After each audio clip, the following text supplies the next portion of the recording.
మీరు ఈ వీడియో ద్వారా సిస్టమేటిక్ పొజిషన్ పట్టుపురుగు అయిన బాంబెక్స్ మోరీ జంతురాజ్యంలో పట్టుపురుగు స్థానం ఏంటి అనే అంశం మరియు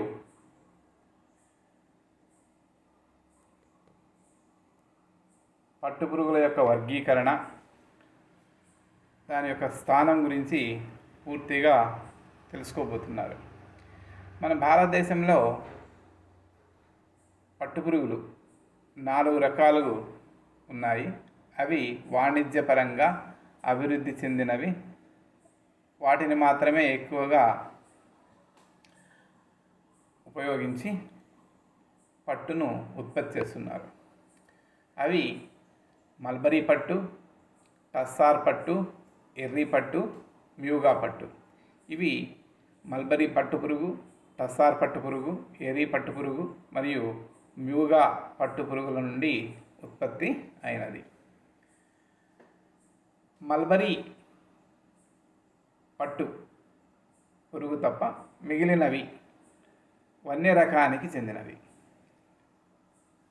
మల్బరీ పట్టుపురుగు 4000 సంవత్సరాల పూర్వం నుండి పెంపకం చేసి మచ్చిక చేసుకొని అందు నుండి గూళ్ళను ఉత్పత్తి చేసి ముడిపట్టును ఉత్పత్తి చేస్తున్నారు.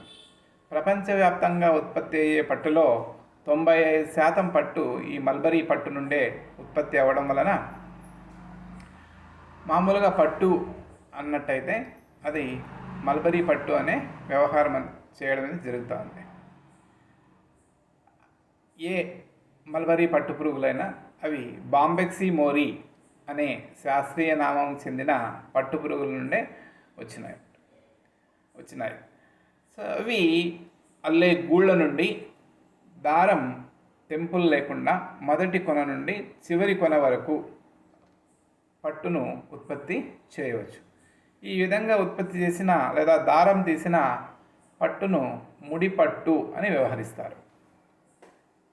ఈ పట్టుపురుగులు శీతల రక్త జంతువులు. ప్రతి జీవిత చక్రంలోని దశ కూడా వాటి అభివృద్ధి లక్షణాలు మరియు ఆహారపు అలవాట్లు ఇవన్నీ పూర్తిగా ప్రకృతిలో ఉన్న ఫ్యాక్టర్స్ అంటాం. ఫ్యాక్టర్స్ అంటే అంశాలు. ఈ ప్రకృతి అంశాలైన ఉష్ణోగ్రత, తేమ, వర్షపాతం, కాంతి మరియు గాలి ఈ అంశాల మీద ఆధారపడి ఈ జీవులు బ్రతికి తర్వాత జీవనం సాధించి పూర్తిగా వాటి జీవిత చక్రాన్ని పూర్తి చేసుకుంటాయి. ఒక్కొక్కసారి ప్రకృతి వైపరీత్యాల వలన అంటే ఎక్కువ వర్షాలు కావచ్చు, లేదంటే ఇతర శత్రువుల బారిన పడి ఒక్కొక్కసారి పూర్తి చేయకుండానే అంటే జీవిత చక్రం పూర్తి చేయకుండానే పురుగులు చనిపోవడం జరుగుతుంది. లేదా రూప విక్రయం కూడా ఒక్కొక్కసారి జరగకుండానే ఆ పురుగులు చనిపోవడం అనేది జరుగుతుంది. శాస్త్రజ్ఞులు పట్టుపురుగుల యొక్క క్రోమోజోమల్ అంటే క్రోమోజోమ్స్ యొక్క అధ్యయనం వలన ఈ బాంబెక్సీ మోరీ అనేది బాంబెక్సీ మ్యాండ్రీనా అను పురాతన సంతతికి చెందిన పట్టుపురుగు నుండి అభివృద్ధి చెందినదని గుర్తించినారన్నమాట. ఇకపోతే next topic systematic position. Systematic position అంటే ఏంటి అన్నట్టయితే ఈ జంతువులు వాటి యొక్క లక్షణాలను బట్టి వర్గీకరించడం అనేది జరిగింది. ఈ జీవులను పట్టుపురుగులను జంతురాజ్యంలో ఆర్థ్రోపోడా అనే వర్గంలోన చేర్చడం జరిగింది. జంతురాజ్యాన్ని 2 విభాగాలు చేసి అకశేరుకాలు, సకశేరుకాలు అని వర్గీకరించడం జరిగింది. అకశేరుకాల్లో 9 వర్గాలు ఉన్నాయి. దాంట్లో ఆర్థ్రోపోడా అనేది ఒక వర్గం. ఇందులో లక్షణాలు చూసినట్టయితే ఆర్థో అంటే జాయింట్ అని, జాయింట్ అంటే అతుకు అని అర్థం వస్తుంది. అతుకులు కలిగిన ఉపాంగాలు కల జీవులన్నిటి కూడా ఈ వర్గంలో చేర్చడం జరిగింది. అంతేకాకుండా దేహము 3 భాగాలుగా ఉండాలి. అంటే తల, పురం, ఉదరం. ఈ 3 భాగాలుగా ఉండి ఆ యొక్క జీవికి అతుకులు కలిగిన 3 జతల కాళ్ళు ఉన్నట్టయితే ఆ జీవులన్నింటినీ కూడా ఆర్థ్రోపోడా అనే వర్గంలో చేర్చడం జరిగింది. ఈ ఆర్థ్రోపోడా వర్గాన్ని మరలా తరగతులుగా విభజించినారు. అందులో ఒక తరగతి ఇన్సెక్టా. ఇన్సెక్టా అంటే కీటక విభాగము అని పిలుస్తారు. కీటకాలన్నింటినీ కూడా ఈ యొక్క తరగతి నందు చేర్చడం జరిగింది. అంటే కీటకం అంటే ఏమి అని తెలుసుకున్నట్టయితే, ఒక నమూనా కీటకము దేహం ఖండీభవనంగా ఉండాలి. దేహంలో 20 ఖండితాలు ఉండాలి. తర్వాత దేహము తల, ఉరం, ఉదరం అను 3 భాగాలుగా విభజించబడి ఉండాలి. తర్వాత తలలో 6 ఖండితాలు, ఉరంలో 3 ఖండితాలు, ఉదరంలో 11 ఖండితాలు ఉండాలి. మరలా రెక్కలు ఉండవచ్చు, లేకపోవచ్చు. ఇలాంటి జీవుల్ని కీటకము అని వ్యవహరిస్తారు. కీటకాలని పట్టుపురుగుకి లక్షణాలు ఉండేదాని నుండి వర్గం ఆర్థ్రోపోడా తరగతి కీటకంలో చేర్చారు. తర్వాత కీటకాలని మరి 2 తరగతులుగా విభజించినారు. అవి ఏంటంటే టెరిగోటా, ఏ టెరిగోటా అని. అంటే రెక్కలు కలజీవులు, అంటే రెక్కలు గల కీటకాలు, రెక్కలు లేని కీటకాలుగా 2గా విభజించడం జరిగింది. తర్వాత పట్టుపురుగులు రెక్కలు ఉండేదాని నుండి టెరిగోటా అనే విభాగం తరగతి నుండి చేర్చడం జరిగింది. ఈ ఉపతరగతిని మరలా 2గా విభజించినారు, 2 విభాగాలుగా విభజించినారు. అది ఒకటి ఎండోటెరిగోటా, ఎక్సోటెరిగోటా. అంటే ఏంటంటే రెక్కల యొక్క స్థానాన్ని బట్టి ఈ యొక్క ఉపతరగతిని విభజించడం జరిగింది. అంటే రెక్కలు దేహం ఉపరితలాన ఉన్నట్టయితే ఎక్సోటెరిగోటా అని, ఉదరం భాగం నుంచి వెలువడి వచ్చినట్టయితే ఆ యొక్క కీటకాలని ఎండోటెరిగోటా విభాగంలో చేర్చడం జరిగింది.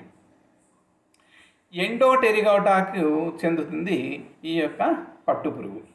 తర్వాత ఈ యొక్క విభాగాన్ని మరలా కొన్ని క్రమాలుగా విడగొట్టినారు. అందులో క్రమము లిపిడాప్టెరా. అంటే అర్థం ఏంటి అంటే, లిపిడాప్టెరా అన్నట్టయితే ఇందులో ఉన్న జీవులు పూర్తిగా, అంటే జీవిత చక్రము 4 దశలలో ఎదుగుతాయి. దీన్నే హోలో మెటాబోలా అని కూడా పిలుస్తారన్నమాట. అంటే 4 దశలు అంటే ఏమేమి అన్నట్టయితే గుడ్డు దశ, డింబక దశ, ప్యూపా దశ మరియు అడల్ట్ లేదా మాత్ దశ అని పిలుస్తారన్నమాట. ఈ దశలో ఉన్న జీవులన్నీ, అంటే బటర్ఫ్లైస్ని, తర్వాత ఈ పట్టుపురుగులను కూడా ఈ క్రమంలో చేర్చడం జరిగింది. ఈ క్రమాన్ని మరలా ఏవైతే పట్టును స్రవిస్తాయో అలాంటి కీటకాలన్నింటినీ కూడా అది కుటుంబము బాంబికాయిడియా అనే ఒక అత్యుత్తమ కుటుంబంలోన చేర్చడం జరిగినది.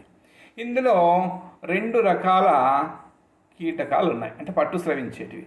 ఒకటేమో మల్బరీ ఆకులు తిని స్రవించే జీవులు, మిగిలినవన్నీ వన్య రకానికి చెందిన జీవులు. అంటే దీంట్లో 2 కుటుంబాలు ఏవేవి అన్నట్టయితే బాంబిసిడియా అనే ఒక కుటుంబము, సాటర్నిడే అనే ఒక కుటుంబం. ఈ బాంబిసిడియాలో మల్బరీ ఆకులను తిని, వివిధ రకాల మల్బరీ ఆకులను తిని పట్టును స్రవించే కీటకాలన్నిటినీ కూడా బాంబిసిడియాలో చేర్చడం జరిగింది. తర్వాత సాటర్నిడేలో వన్య రకానికి చెందిన టస్సారు, ఎర్రి, మ్యూగా లాంటి పట్టుపురుగులను చేర్చడం జరిగింది. తర్వాత ఈ కుటుంబాన్ని, అంటే బాంబిసిడియా కుటుంబాన్ని, దాంట్లో మరి జాతి ప్రజాతి తీసుకున్నట్టయితే జాతి బాంబాక్స్, ప్రజాతి మోరి అన్నట్టయితే మల్బరీ ఆకులను తిని జీవించే జీవులు. తర్వాత బాంబికాయిడియా అని ఏదైతే ఉందో ఆ యొక్క కుటుంబానికి కొన్ని ప్రత్యేక లక్షణాలు కలిగి ఉన్నాయి. అవి ఏంటి అంటే మ్యాక్సిలరీ పాలిప్ అనేది ఉండదు. తర్వాత టింఫానల్ ఆర్గాన్స్ అంటారు. టింఫానల్ ఆర్గాన్స్ అన్నట్టయితే కర్ణబేరీ త్వచము అనేవి ఉండవు. రెండవది వచ్చి వింగ్ లాకింగ్ ఆపరేటర్స్ అంటారు. అంటే ఎగిరేటప్పుడు పక్షులు ఏవేదైతే సమాంతరంగా తన రెక్కలను చాపుకుంటుందో అలాంటి దానికి వింగ్ ఆపరేటస్ అనేది ఒకటి ఉంటుంది. అది ఈ జీవుల్లో ఉండదన్నమాట. తర్వాత ప్రభోసిస్ అంటే మెడ ఉండదు. తర్వాత కైటినం ఆబ్సెంట్ ఉంటుంది. తర్వాత యాంటెనా వచ్చేసి కొద్దిగా వంపు తిరిగి ఉంటుంది. ఎస్పెషల్లీ మేల్ అంటే పురుష పట్టుపురుగులు మనం గమనిస్తే వాటి యొక్క స్పర్శ శృంగాలు కొద్దిగా వంపు తిరిగి ఉన్నట్టు ఉంటాయి. ఈ లక్షణాలు ఉండేదాని నుండి బాంబికాయిడియా అనేది ప్రత్యేక లక్షణాన్ని కలిగి ఉంది. తర్వాత పట్టుపురుగులు మనం చూసినట్టయితే బాంబిసిడేలో 2 రకాలు ఉన్నాయి. అవి ఏంటంటే బాంబెక్సీ మోరి, తర్వాత బాంబెక్సీ మ్యాండ్రినా. నెక్స్ట్ సాటర్నిడే కుటుంబానికి చెందిన పట్టుపురుగులు ఏవేవంటే Antheraea pernyi, Chinese tussar silkworm, Antheraea mylitta, India tussar silkworm, Antheraea yamamai, Japan tussar silkworm, Antheraea assama, Indian muga silkworm, Philosamia ricini eri పట్టుపురుగు, ఫైలసామియా సయాంత. ఈ పట్టుపురుగు వచ్చేసి ఎర్రి పట్టుపురుగుకు పూర్వ జీవి, అంటే దాని యొక్క యాన్సిస్టర్ అంట. అది మనము చూసేది. సో పై విధంగా చూసినట్టయితే మనము ఏ రకాల పట్టుపురుగులు ఉన్నాయి అని చూసినట్టయితే ఫస్ట్ది మల్బరీ పట్టుపురుగు. ఈ మల్బరీ పట్టుపురుగు వచ్చేసి డొమెస్టికేటెడ్ సిల్క్వర్మ్ అంటాం. డొమెస్టికేషన్ అంటే పెంపక జీవి. ఇది కేవలం మల్బరీ ఆకులను మాత్రమే తిని జీవించే జీవి. ఇది మోరేసి కుటుంబానికి చెందిన మల్బరీ ఆకులను తిని జీవిస్తుంది. ఇందులో కూడా యూనివోల్టైన్ ఉన్నాయి, బైవోల్టైన్ ఉన్నాయి, మల్టీవోల్టైన్ ఉన్నాయి. అంటే యూనివోల్టైన్ అంటే సంవత్సరానికి ఒకసారి మాత్రమే తన జీవిత చక్రాన్ని పూర్తి చేసుకుంటుంది.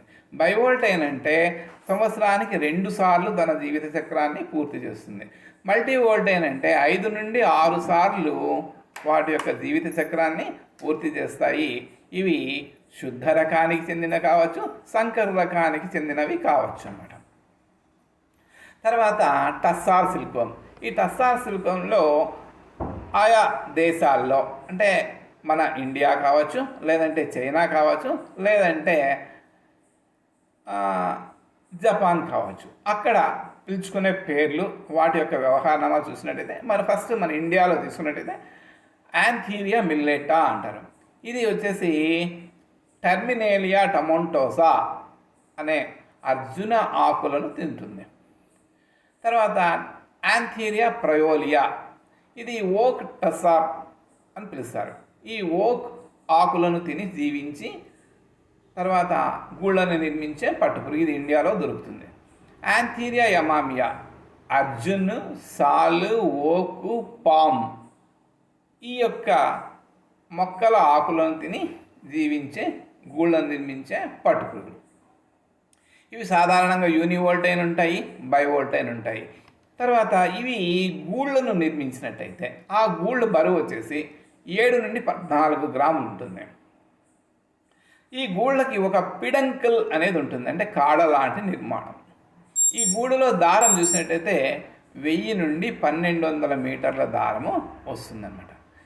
ఈ గూళ్ళు వచ్చేసి సాధారణంగా పసుపు రంగులో ఉంటాయి, లేత పసుపు రంగులో ఉంటాయి. తర్వాత పర్పుల్ అని పిలుస్తాం, అంటే వంగపూత కలరు. తర్వాత బ్రౌన్ అంటే ముదురు గోధుమ రంగు. తర్వాత గ్రే అన్నట్టయితే బూడిద రంగు గూళ్ళు ఉంటాయి. ఈ గూళ్ళు సాధారణంగా మన భారతదేశంలో గోదావరి తీర ప్రాంతాల్లో, ఆంధ్రప్రదేశ్లో ఎక్కువగా ఉన్నాయన్నమాట. ఈ గూళ్ళ నుంచి వచ్చిన దారము మంచి విలువను కలిగి ఉన్నాయి. నెక్స్ట్ ఎర్రి పట్టుపురుగు. దీని యొక్క శాస్త్రీయ నామం ఫైలసామియా రిసినై. మనం ఇది చూసినట్టయితే ఇది డొమెస్టికేటెడ్ సిల్క్వర్మ్ అంటాం. డొమెస్టికేటెడ్ అంటే పెంపక పట్టుపురుగు, మన మల్బరీ పట్టుపురుగు మాత్రమే. ఇది క్యాస్టర్ అంటే ఏంటి అన్నట్టయితే ఆముదపు ఆకులను తిని జీవించే పట్టుపురుగు. ఈ యొక్క పట్టుపురుగులు వచ్చేసి అల్లే పట్టు ఎక్కువగా వైట్ కలర్ అంటే తెలుపు రంగులోను, తర్వాత ఇటుక ఎరుపు రంగులోనూ ఉంటుంది. ఈ గూళ్ళకి బలహీనమైన ఒక కాడ లాంటి నిర్మాణము ఉంటుంది. ఈ ఎర్రీ సిల్క్ ఫిలమెంట్ వచ్చేసి పూర్తిగా తెంపులు లేకోకుండా లేదా తెంపులు కలిగి ఉంటుంది. తెంపులు లేకోకుండా ఉండేది ఉండదు, తెంపులు కలిగి ఉంటుంది. అందుకోసము ఈ యొక్క పట్టు దారం తీసేటప్పుడు గూళ్ళ నుంచి మాతులు వెలువడిన తర్వాత దారం తీస్తారు. కాబట్టి ఈ యొక్క పట్టుని ఉత్పత్తి చేసే పట్టుని అహింసా సిల్క్ అని వ్యవహరిస్తారు. ఈ పట్టు ఎక్కడెక్కడ ఉత్పత్తి చేస్తారంటే అస్సాము, బీహారు, వెస్ట్ బెంగాల్, మణిపూరు, ఒడిస్సా, త్రిపుర, మన భారతదేశంలో ఆంధ్రప్రదేశ్లో కూడా ఉత్పత్తి చేయడం అనేది జరుగుతుంది. Muga silk worm. ఈ మ్యూగా సిల్క్ వర్మ్ శాస్త్రీయ నామం చూసినట్టయితే యాంథీరియా అస్సామెన్సస్ అంటారు. పేరులోనే ఉంది. అస్సామెన్సస్ అంటే అస్సాం రాష్ట్ర పరివార ప్రాంతాల్లో మనకి ఎక్కువగా కనిపిస్తుంది. ఇది సోము సోలు అను చెట్ల ఆకులను తిని జీవించి ఒక గోల్డ్ కలర్ అంటే బంగారు పసుపు రంగులో కల గూళ్ళను నిర్మిస్తుంది. ఈ యొక్క దారం బాగా దృఢంగా తర్వాత ఆకర్షణీయంగా ఉంటుంది. ఈ యొక్క బ్రహ్మపుత్ర వ్యాలీలో ఎక్కువగా ఈ పట్టుపురుగుల్ని అక్కడున్న చెంచులు కానీ తర్వాత గిరిజన ప్రజలు కానీ ఈ యొక్క పట్టును ఉత్పత్తి చేయడం అనేది జరుగుతుంది. సాధారణంగా పెంపకం వచ్చేసి చెట్లలో పెంచుతారు పురుగుల్ని. తర్వాత గూళ్ళు కట్టిన తర్వాత తీసుకుని వచ్చేసి ఇంట్లో వాటిని మరి జత కట్టించడం కానీ దాని నుంచి గుడ్ల ఉత్పత్తి చేయడం కానీ సపరేట్గా ఒక గదుల్లోనే చేస్తారన్నమాట. నెక్స్ట్ అనాఫే సిల్క్ వర్మ్ అని. ఇది పాలిఫాగస్ ఇన్సెక్ట్ అంటారు. అంటే అనేక రకాల మొక్కల ఆకులను తింటుంది. దాదాపుగా 22 రకాల ఆహారపు మొక్కలు దీనికి ఆహారంగా ఉన్నాయి. అనాఫే సిల్క్ వర్మ్. ఇది వచ్చేసి యూనివోల్టైన్ సిల్క్ వర్మ్. అంటే సంవత్సరానికి ఒకసారి మాత్రమే తన జీవిత చక్రాన్ని పూర్తి చేస్తుంది. ఇది ఆకుపచ్చ రంగులో ఉంటుంది.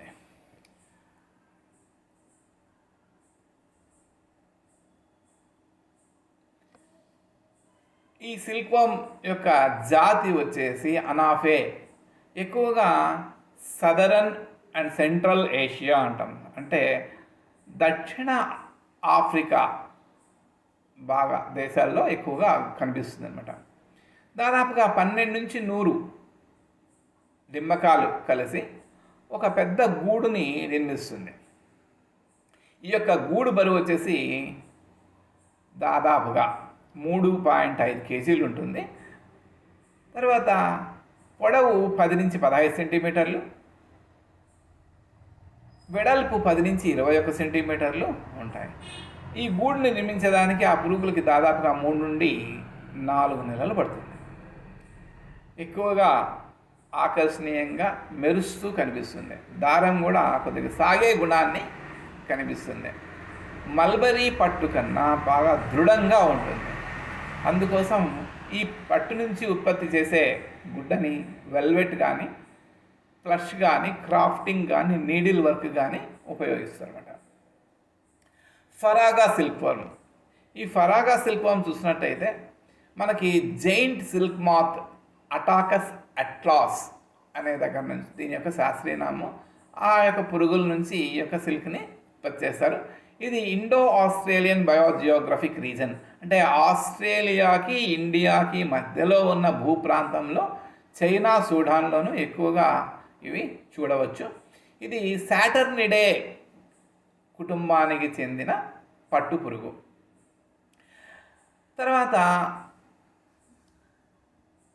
వింగ్ స్పాన్ అంటాం. అంటే రెక్కల యొక్క నిడివి చాలా పెద్దగా ఉంటుంది. ఇవి గూళ్ళు నిర్మిస్తే ఆ గూళ్ళు లేత గోధుమ రంగులో ఉంటాయి. 6 సెంటీమీటర్ల పొడవు ఉంటుంది పిడాంకల్. తర్వాత లెంగ్త్ వచ్చేసి 2 నుంచి 10 సెంటీమీటర్లు ఉంటాయన్నమాట. ఇవి సాధారణంగా వాణిజ్యపరంగా కూడా ఉత్పత్తి చేయడం ఆ ప్రాంతంలో జరుగుతుంది. నెక్స్ట్ కోన్ సిల్క్ అని. కోన్ సిల్క్ అంటే పచాపస్ పటాస్ అని ఒక శాస్త్రీయ నామము. ఈ లార్వాస్ వచ్చేసి ఎక్కువగా మనకి మెడిటేరియన్ బయోజియోగ్రఫిక్ రీజన్ అంటే సౌతరన్ ఇటలీ అంటే దక్షిణ ఇటలీ ప్రాంతము, గ్రీస్, రమేనియా, టర్కీ ఆ ప్రాంతాల్లో ఇది మనకు కనిపిస్తుంది. ఇది కూడా పాలీఫాగస్ పట్టుపురుగు అంటాం. పాలీఫాగస్ పట్టుపురుగు అంటే ఏంటి అన్నట్టు అయితే అనేక రకాల మొక్కల్ని ఆకులు తింటుంది. మనం చెప్పుకున్నట్టుగా ఈ పురుగు తీసుకునే ఆకులు ఏవేవి అంటే పైన్, యాష్, సైప్రస్, జెన్నిఫర్, ఓక్ ఈ వృక్షాల నుంచి వచ్చే ఆకులను తిని గూళ్ళను నిర్మిస్తాయి. ఈ గూళ్ళు తెలుపు రంగులో ఉంటాయి. గూళ్ళు సాధారణంగా 8.9 సెంటీమీటర్లు పొడవు, 7.6 సెంటీమీటర్లు వెడల్పు కలిగి ఉంటాయన్నమాట. ఇది ఎక్కువగా రోమ్ ప్రాంతంలో సిల్క్ని ఎక్కువగా వాడుకలో ఉంది. కమర్షియల్ ప్రొడక్షన్ అంటే వాణిజ్యపరంగా కూడా ఉత్పత్తి చేయడం అనేది జరుగుతుంది. నెక్స్ట్ క్రికులా సిల్క్వర్మ్ అని, ఇది కూడా ఒక పాలీఫాగస్ పెస్ట్ అంటాం. అనేక రకాల మొక్కల్ని తీసుకుని జీవించే కీటకం. అనేక రకాల మొక్కలపైన ఉంటుంది. ఎక్కువగా కాజీరంగా ఏరియా, బీహార్లో ఎక్కువగా మామిడి చెట్లలో ఇది ఎక్కువగా కనిపిస్తుంది. అది కూడా ఆగస్ట్ నుంచి డిసెంబర్ వరకు. ఈ గూళ్ళు సాధారణంగా 2.12 గ్రాములు మాత్రమే, 2 నుంచి 12 గ్రాములు బరువు ఉంటాయన్నమాట. నెక్స్ట్ మజిల్ సిల్క్ అని. ఈ మజిల్ సిల్క్ చూసినట్టయితే ఇది పిన్నా స్క్వామోజా అనే ఒక ఆల్చిప్ప నుంచి వస్తుందన్నమాట. ఈ ఆల్చిప్ప నుంచి తీసిండే దారం బాగా గట్టిగా ఉంటుంది, బ్రౌన్ కలర్లో ఉంటుంది కాబట్టి, అంటే ముదురు లేదా ఇటుక ఎరుపు వర్ణంలో ఉంటుంది అనమాట. ఇది బాగా గట్టిగా ఉండేదాని నుంచి, ఈ దారాన్ని బాగా ఎలా సాగే గుణం ఉండేదాని నుంచి దీన్ని ఫుష్ ఊల్ అని కూడా పిలుస్తారు. దీన్ని సాధారణంగా లంగరు వేసేదానికి ఎక్కువగా తాళ్లను తయారు చేసుకుంటారు. నెక్స్ట్ స్పైడర్ సిల్క్ వర్మ్ అనేది చివరిది. ఈ స్పైడర్ అనేది మామూలుగా స్పైడర్ అంటే బూజు పురుగులు ఉంటాయి కదా, అలాంటి తరగతికి చెందిండేది. అయితే ఇది ఇన్సెక్ట్ కాదు.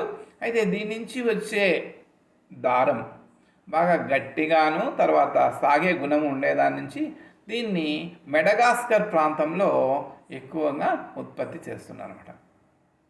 దీన్ని వలలు తయారు చేయడానికి ఉపయోగిస్తారు.